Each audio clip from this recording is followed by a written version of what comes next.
Pakistan breaks up into pieces, will terrorism die with it, or will it take some new form? See, terrorism needs funding. Terrorism needs. ये question actually बड़ा ही इसका answer है simple, नहीं। पाकिस्तान दुनिया की एकमात्र ऐसी कंट्री नहीं है जहाँ पे टेररिज्म होता है या जहाँ से ओरिजिनेट होता है, ठीक है।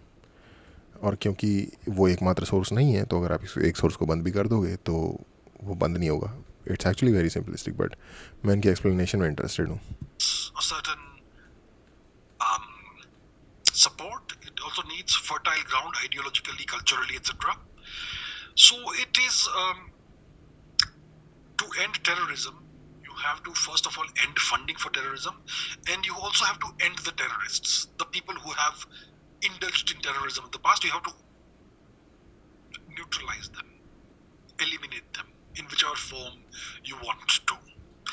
So it's not going to be easy even after Pakistan breaks up to completely stamp out terrorism. It's going to be a process. It will take some time. The first thing you have to do is to de-radicalize the population, which generally takes 30, 40, 50, 60 years.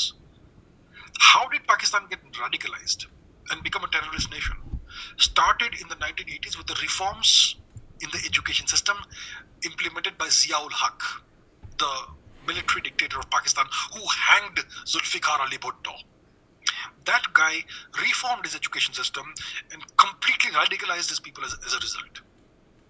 And which is why I keep saying we need to reform our education system so as to, have a higher quality population. Our education system is keeping our people illiterate, and people then ask questions like, why do you consider Cookies outsiders or Bangladeshis outsiders? Because you don't learn your history, you don't learn what the national interest is.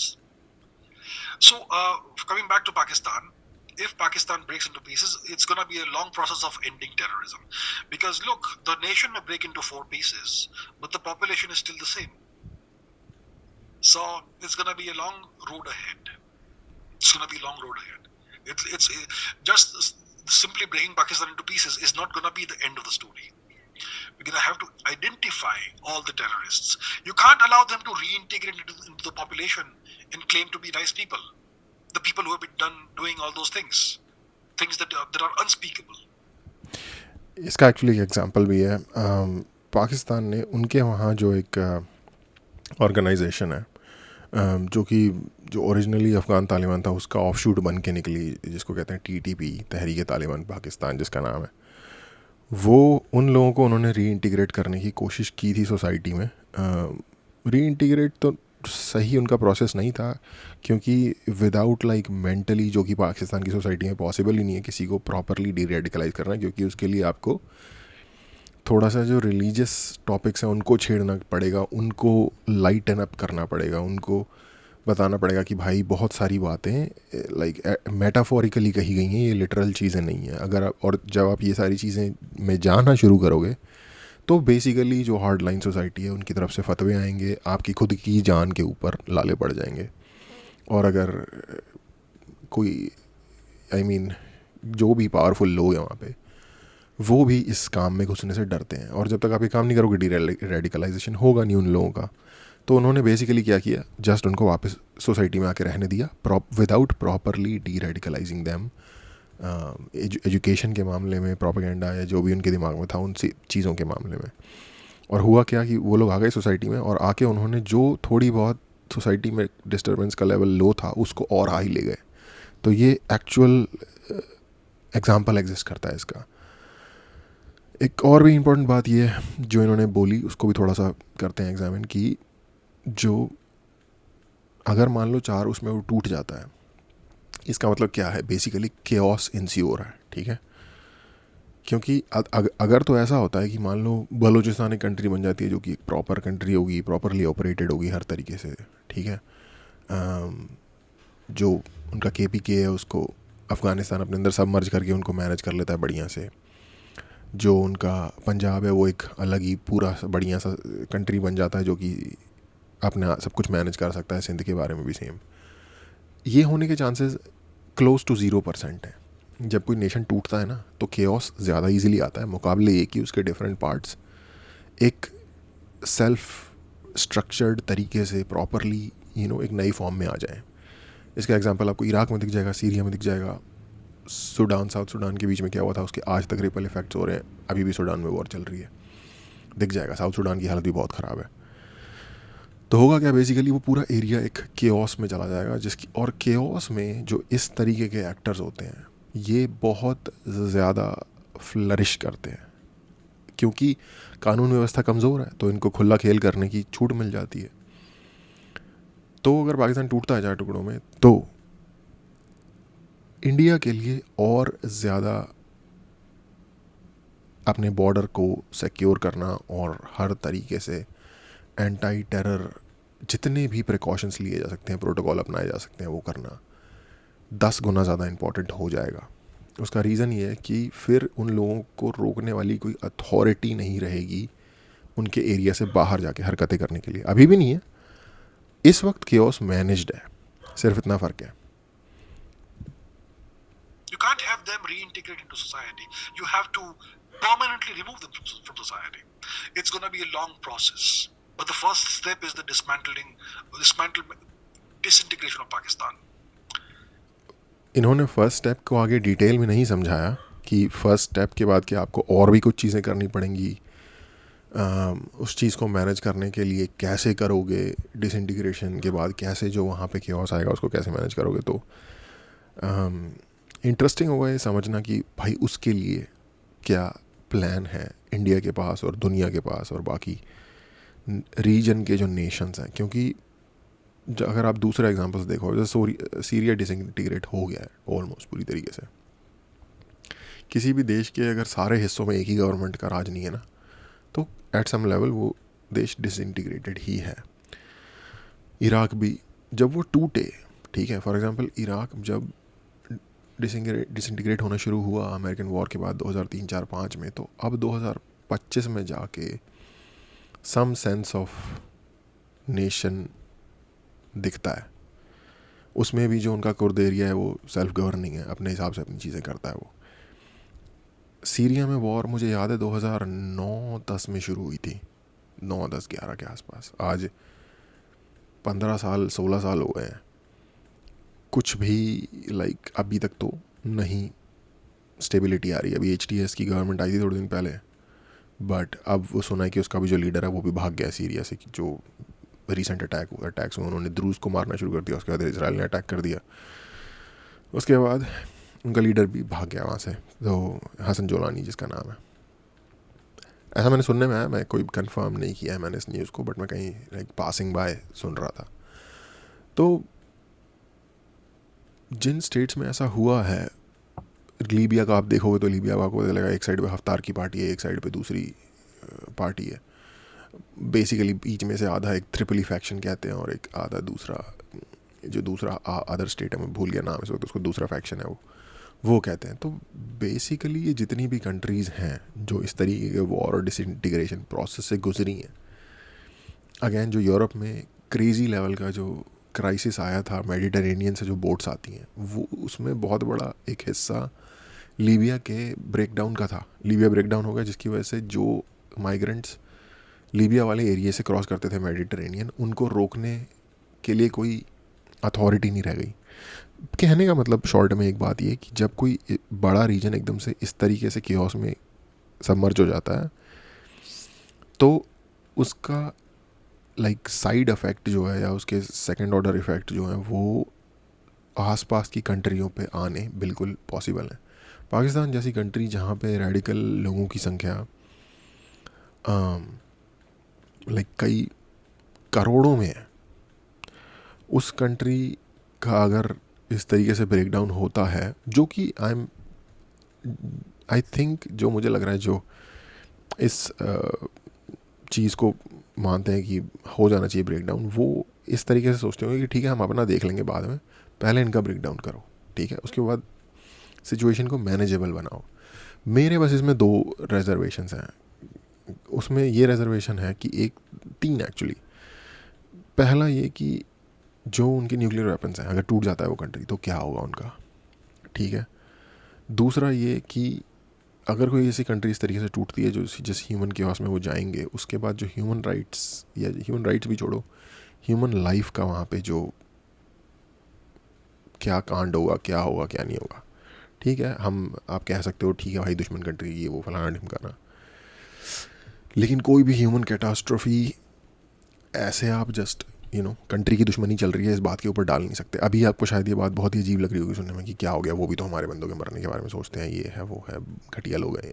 जिस भी तरीके से आपको जिन भी शब्दों से उन्हें नवाजना है नवाज सकते हो, लेकिन जब वो एक्चुअल में हो रहा होगा ना, तब क्योंकि वो लोग हमारे से दिखते हैं, हमारे ऐसी भाषा बोलते हैं, एक बहुत बड़ी मोरल रिस्पॉन्सिबिलिटी आ जाएगी इंडिया के ऊपर। और जो ह्यूमन कैटास्ट्रॉफी होगी वो तो एक अलग चीज़ है, ठीक है।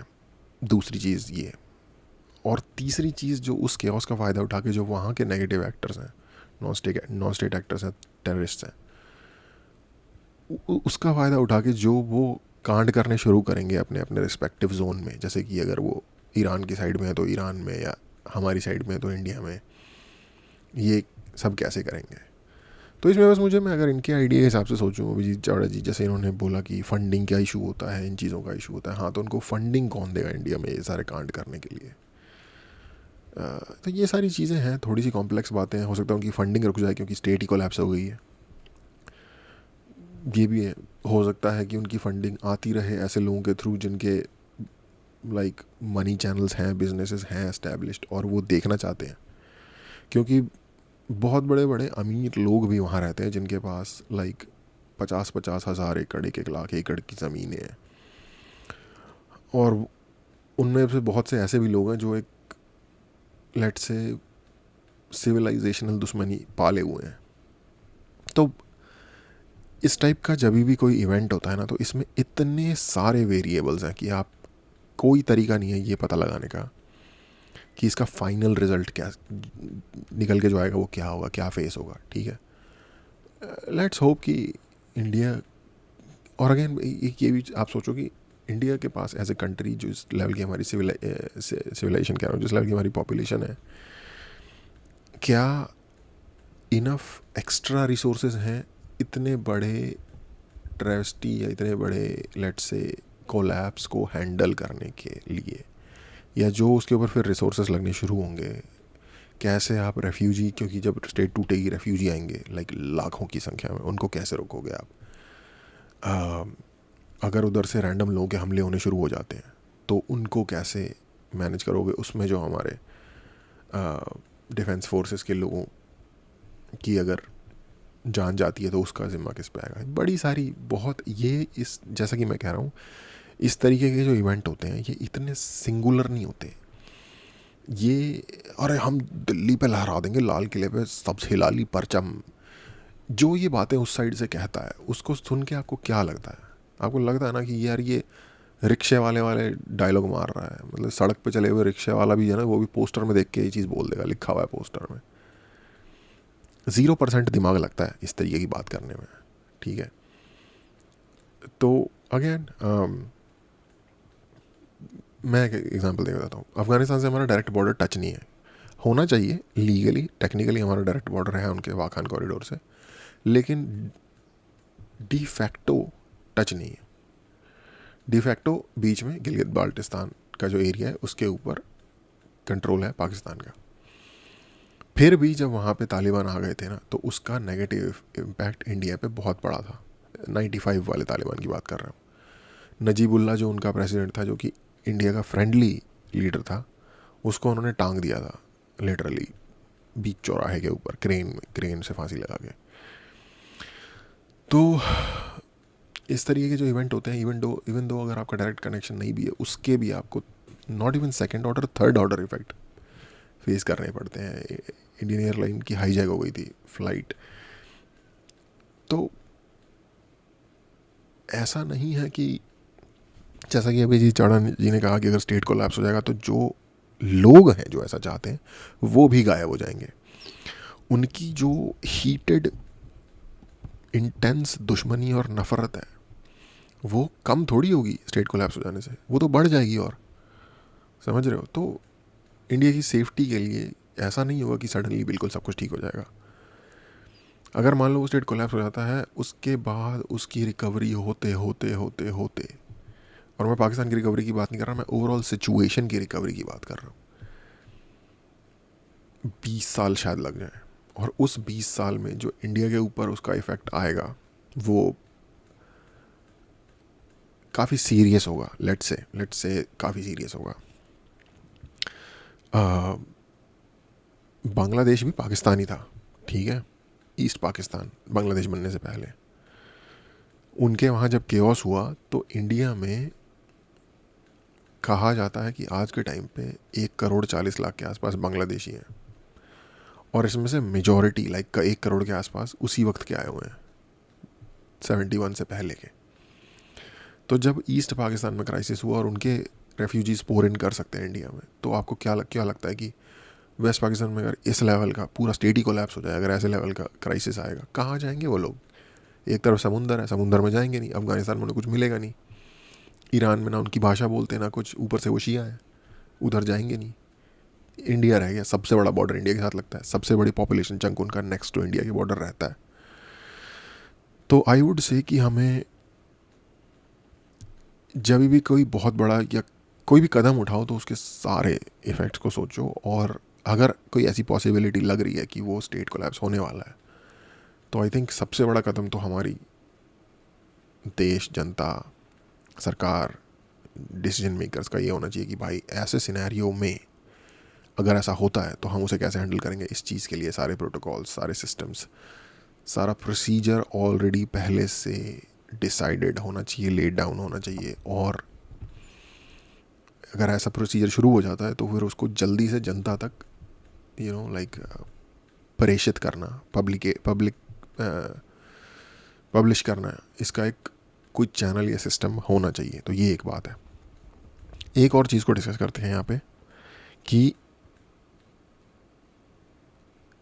एज अ स्टेट जो पाकिस्तान एग्जिस्ट करता है हमारे बॉर्डर पे, ठीक है, और अगेन भाई जिसको भी लगता है ना कि मेरा कोई प्रेम है पाकिस्तान की कंट्री के प्रति, तो वो मेरा बिल्कुल नहीं है।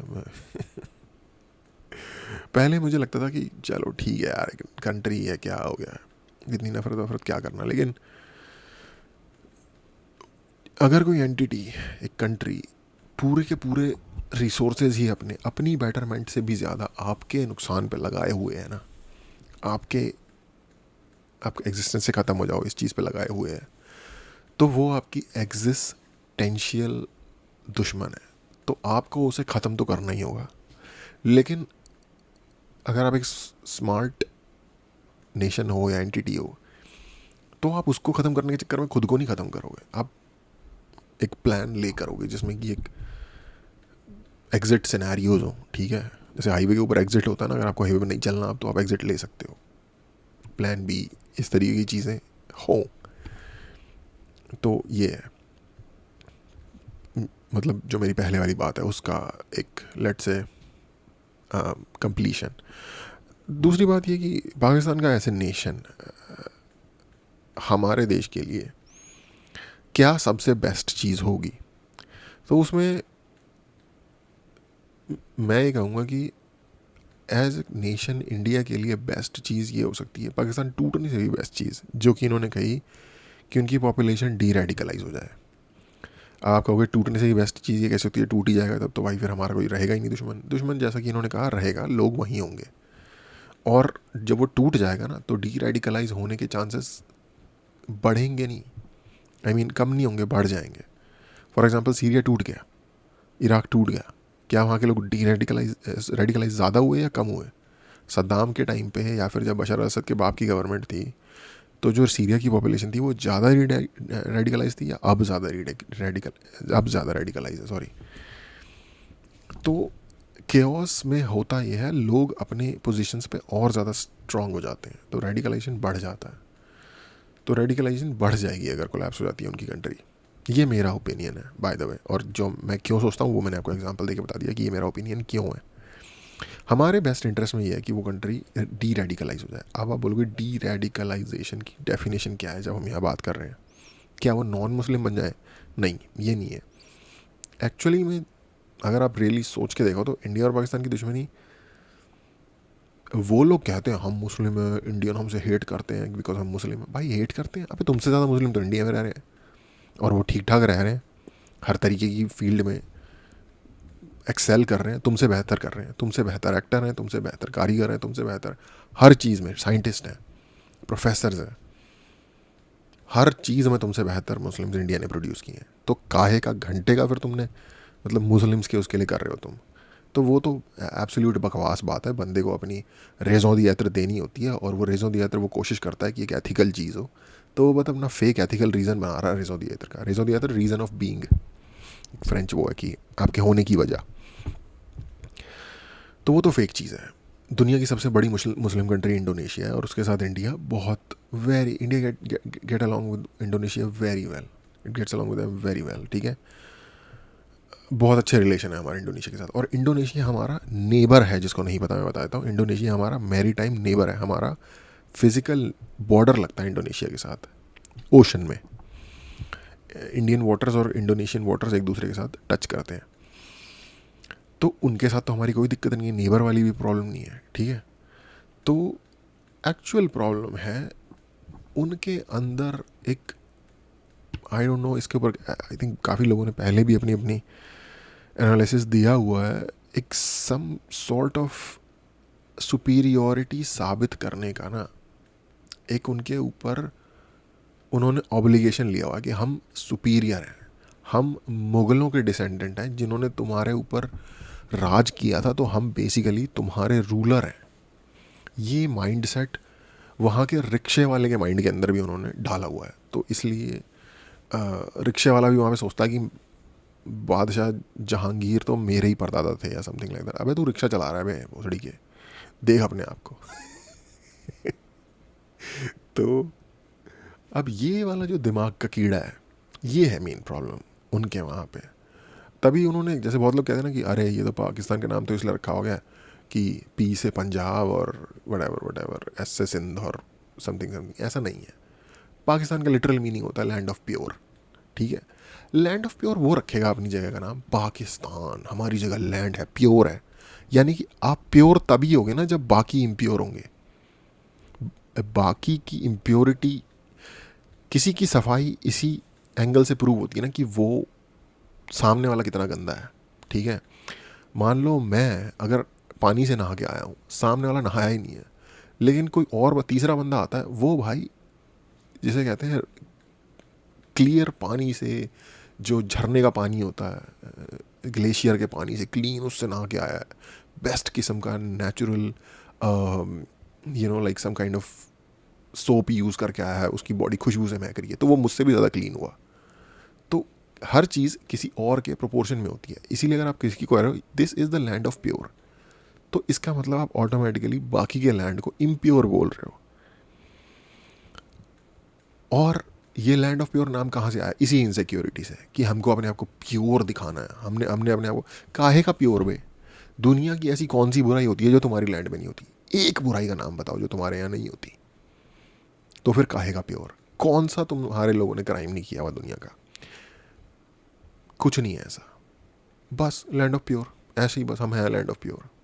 जैसे ग्रेट ब्रिटेन ने अपने नाम की आगे ज़बरदस्ती ग्रेट लगा रखा है।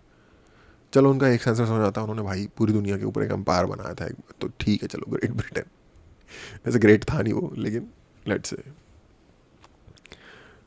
तो ये है एक मेंटल बीमारी जो कि डायरेक्टली उनके रिलीजन से भी नहीं आ रही, ये बीमारी कहीं और से आ रही है। कोई बहुत ही deep seated inferiority complex exist करता है उस कंट्री में, जो उन्हें शाह से ज़्यादा शाह का वफादार, एक कहावत है, उसमें घुसा देता है। For example Saudi Arabia D radicalise होने की कोशिश कर रहा है, मतलब अपने जो पॉपुलेशन है, अपने जो रूल्स हैं, उनको लीनियंट बना रहा है। ये सऊदी अरेबिया को बोल रहे हैं अरे ये तो काफिर बन गए, ये तो वो। अबे अबे पापा के बारे में पापा ने वहाँ से तेल बंद कर दिया, साला तुम्हारा सब कुछ बंद हो जाएगा, चक्की पानी, ठीक है। तो ये पागलपन के लेवल का कह लो, मेंटल डिजीज़ के लेवल का एक पागलपन है, जिसमें कि इन्फ्योरिटी कॉम्प्लेक्स इतना ज़्यादा डीप है, इतना ज़्यादा हुआ कि किसी भी तरीके से अपनी सुपीरियॉरिटी दिखानी ही है। और उस नैरेटिव में जहाँ भी हल्का सा कुछ दिख जाता है, क्रैक आ रहा है, ओह ये है, ये तो सऊदी अरेबिया ने थोड़ा सा उनसे उनकी सोच से हट के काम किया, सऊदी अरेबिया चोर है, सऊदी अरेबिया काफिर है, ठीक है। इन्होंने जहाँ से इन्होंने रिलीजन सीखा उनको इन्होंने काफिर डिक्लेयर कर दिया। तो आप क्या कहोगे इस टाइप के ग्रुप को? बेस्ट पॉसिबिलिटी ये होगी कि ये जो सोच है ये ठीक हो जाए। अब इनका टाइटल है वीडियो का कि 30 से 100 year needed to deradicalise Pakistani population. हाँ, आई थिंक सो, क्योंकि और पर क्या ये होगा? पर क्या ये होगा? इनका जवाब है कि अगर वो कंट्री टूट जाए तो हो सकता है। मेरा जवाब है कि बलूचिस्तान और KPK में शायद ये हो जाए, जबकि आप अगर देखो तो जो ये टेररिस्ट ऑर्गेनाइजेशंस हैं इनकी बहुत बड़ी रिक्रूटमेंट उस साइड से होती है, लाइक पश्तून बेल्ट जो है उधर से। पर फिर भी मैं कहूँगा वो हो सकता है। उसका रीज़न ये है कि मैं आपको बताता हूँ, अफ़गानिस्तान जो है ना वो फुल ऑन इस्लामिक एमिरेट है, ठीक है, पेपर ऑन पेपर जैसे सिस्टम होता है वैसे वाला। लेकिन फिर भी वो इंडिया के खिलाफ कोई डीप हेटरेड नहीं एग्जिस्ट करते अपने लिए। उसका रीज़न पता है क्या है? क्योंकि ये जितनी भी religiously let's say theocratic states होते हैं ना, ये अपने में इनवर्ड लुकिंग होते हैं ज़्यादातर। पाकिस्तान को जो क्लेम करता है ना हम एक रिलीजियस स्टेट है, ये रिलीजियस स्टेट नहीं है, ये बेसिकली मिलिट्री रन स्टेट है। Ideology militarised ideology run state, जिसकी मेन आइडियोलॉजी ये है कि इंडिया को दिक्कत दो और जो इनके मिलिट्री के जनरल हैं जिनके पास एक्चुअल पावर है फुल इन्जॉयमेंट करें, ठीक है। गरीब बंदे को रेडिकलाइज करके फटने के लिए छोड़ दो बाहर। और जब इनके वहाँ के लोग इस चीज़ का विरोध करना कभी कभार थोड़ा बहुत शुरू कर देते हैं तो ये उनको फटाफट साफ करना भी शुरू कर देते हैं। इनको कोई they have no scruples about any kind of morality. और चक्कर ये है कि अब इनके कंट्री का भी एक बहुत बड़ा हिस्सा इस चीज़ को रियलाइज़ कर चुका है। पहले इनकी कंट्री का अपनी इतनी इनकी मिलिट्री का अपनी कंट्री में बड़ा हाई अप्रूवल रेट होता था, अब 50% से भी कम है। आधी कंट्री तो वैसे ही पसंद नहीं करती ना, जो इमरान खान को पसंद करती है वो तो ऐसे ही इनको गालियाँ देती है रोज़, ठीक है। और जो बाकी थोड़ी बहुत करती भी है लेस देन 50%, वो इन्होंने प्रोपेगेंडा इतना स्ट्रॉन्ग रखा हुआ है कि वो कर रही है। मेरे हिसाब से डी रेडिकलाइजेशन का तब शुरू हो सकता है जब इनकी आर्मी को जो वेस्टर्न सपोर्ट मिलता है वो कम हो और वो इंस्टीट्यूशन या तो इनर कोलैप्स की वजह से ही ख़त्म हो जाए। वही होगा तब भी यही सेम चीज़ कि भाई country at the end of the day system collapse होगा वहाँ। लेकिन क्या कर सकते हैं, जो है सो है, अब हमें उसे कभी ना कभी तो फेस करना ही पड़ेगा। अब वो 4 टुकड़ों में बट के कोलैप्स हो जाता है या फिर जैसे सीरिया है, ठीक है, कहने को एक कंट्री है लेकिन डी फैक्टो डिवाइडेड है, वो सीन होता है, कह नहीं सकते। अगेन नहीं कह सकते, उसका रीज़न ये है कि इसमें इतने सारे वेरिएबल्स हैं कि अगर कोई भी कहता है कि मुझे पता है यही होगा, उनके लिए सल्यूट है मेरा 11 तोपों का सल्यूट तो ये है हमारे लिए बेस्ट चीज़ होती ये कि अगर उनकी पॉपुलेशन ही majority it wakes up to the fact कि भैया आप लोगों को एक फेक क्रिएटेड फिजिकल जोन के अंदर एक रिलीजियस गेटोरेड पिला के, गेटोरेड नहीं वो कौन सा ड्रिंक था यार, वो पिला के आपको एक फिजिकल जोन के अंदर बंद कर दिया गया था फेक कंट्री बना के for the benefit of western powers या जो भी है। यूके था उस टाइम पे। और अभी भी आप देख लो आज तक पावर किसके पास है? मिलिट्री के पास। ये बिड किसकी करते हैं ये लोग? जो इनके मास्टर हैं, जो इनको पैसे देते हैं। कभी चाइना, कभी कुछ। आइडेंटिटी क्राइसिस हाईएस्ट लेवल का, कभी टर्किश होते हैं, कभी अरबी होते हैं, कभी चाइनीज़ के बन जाते हैं पालतू। तो जो इनकी मिलिट्री एस्टेब्लिशमेंट है वो अगर धीरे धीरे उसका विघटन शुरू होता है तब एक्सपेक्ट किया जा सकता है at some point deradicalisation हो जाएगा। But for the near future इस तरीके का आई मीन साइंस तो है बट ऐसा कुछ होता इस सेंस में नहीं दिख रहा कि डी रेडिकलाइज होना शुरू हो जाएगा। और अगर हुआ भी तो उसका तरीका यही होगा कि उनकी पॉपुलेशन दिल वेक अप टू, क्योंकि देखो जो ये रीजन्स है ना, बलूचिस्तान हो गया या KPK हो गया, जिनके बारे में मैं कह रहा था कि अगर होगा भी सबसे पहले तो ये डी रेडिकलाइज होगा, स्पेशली इंडिया के केस में, क्योंकि इन लोगों का इंडिया के साथ में कोई वो हेटरेड वाला जैसे कहते हैं नहीं है दिल के अंदर। हेटरेड उस सेंस की कि अब कंट्री में एक चीज़ पढ़ाई जा रही है 70-80 साल से, तो कुछ तो उन्होंने भावनाएं डेवलप कर रखी होंगी बहुत बड़ी संख्या में, नेगेटिव, बहुत बड़ी संख्या में वहाँ के कुछ लोगों ने नेगेटिव भावनाएं डेवलप कर रखी होंगी स्टेट प्रोपेगेंडा के इन्फ्लुएंस के अंडर आके।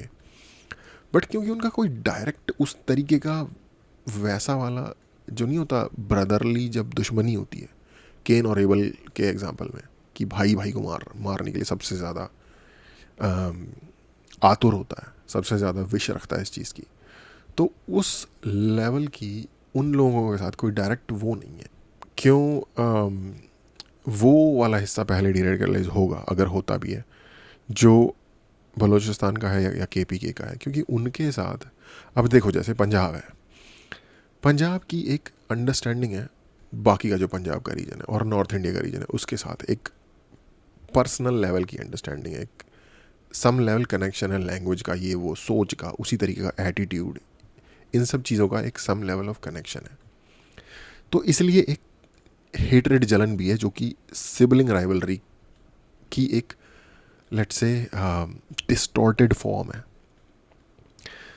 तो ये वो रूप ले लेती है जब आप जानते हो कि सही क्या है लेकिन फिर भी आप गलत के साथ खड़े होते हो, और उसके लिए आपने कोई रैंडम बहाना उठा लिया, रिलीजन एक रैंडम बहाना, अरे हम तो सुपीरियर हैं क्योंकि हम सुपीरियर आइडियोलॉजी फॉलो करते हैं, ठीक है। अफगानिस्तान के अंदर ये चीज़ क्यों नहीं है इंडिया के बारे में? क्योंकि उन्हें पता है हाँ हम करते हैं, ये अपनी करते हैं, हम अपनी करते हैं, दोनों खुश हैं, कोई बात नहीं भाई, हाँ लेट से व्यापार करेंगे, ट्रेड करेंगे, ये वो, हमें तुमसे दिक्कत नहीं है, तुम्हें हमसे दिक्कत नहीं है, जब तक हो ना जाए एक्चुअल दिक्कत। जबकि अफगानिस्तान से इंडिया पे हिस्टोरिकली इस रीजन में हमले होते थे, फिर भी आज के टाइम पे क्योंकि वो वाला ग्रीवेंस नहीं है एग्जिस्ट करता। पंजाब और सिंध भी चलो डाइल्यूटेड ही है, वो भी एक अलग टाइप की सिविलाइजेशन है, लेकिन मेनली पंजाब जो कि वहाँ का पावर सेंटर है, जो कि वहाँ का नर्व सेंटर है, उसकी जो डिस्टॉर्टेड किस्म की घटिया फॉर्म की जो सिबलिंग राइवलरी है ना, वो है असली केंद्र जो डी रेडिकलाइजेशन का है, जहाँ पे होना है। बाकी तो अपने ऐसे मतलब रखने वाले लोग हैं, उनको कोई इतना नहीं है, जब एज लॉन्ग एज उनके ऊपर एक सेंट्रल दबाव ना हो, पंजाब की साइड से सेंट्रल प्रोपेगेंडा फ्लो ना हो रहा हो पंजाब की तरफ से, उनको आई डोंट थिंक कि इतना उनके पास मोटिवेशन भी है आउट ऑफ देयर वे जाके इंडिया के ऊपर कुछ करने का। बट प्रॉब्लम ये है कि भाई 20 में से 10 करोड़ या 25 में से 12-13 करोड़ रहते ही पंजाब में, तो वो चीज़ भी है। तो लेट्स सी, आई थिंक जिस दिशा में चीज़ें जा रही हैं, उनकी मिलिट्री की क्रेडिबिलिटी दिन पे दिन कम होती जा रही है, एंड बट वो ताकत पे ग्रिप भी फिर उतनी टाइट किए जा रहे हैं। तो होगा at the end of the day यही कि जिस दिन जो ये वेस्ट है, जो भी इनको पीछे से फंड करते हैं, चाइना हो गया अपने फ़ायदे के लिए, वेस्ट हो गया अपने फ़ायदे के लिए, जो इनको टूल की तरह यूज़ करते हैं, एक टाइम आएगा कि या तो इधर से हाथ हट जाएगा या तो इंटरनल कोलैप्स इतना ज़्यादा हो जाएगा कि बाहर से ये चीज़ प्रॉपर कर ही नहीं जा पाएगी एनी मोर। और तब ये जो 4 हिस्सों में है, ये वाला भी हो सकता है, पूरा सिस्टम भी कोलैप्स हो सकता है, और तब असली, जैसे कहते हैं ना, तब असली पत्ते खोलेंगे कि क्या होगा।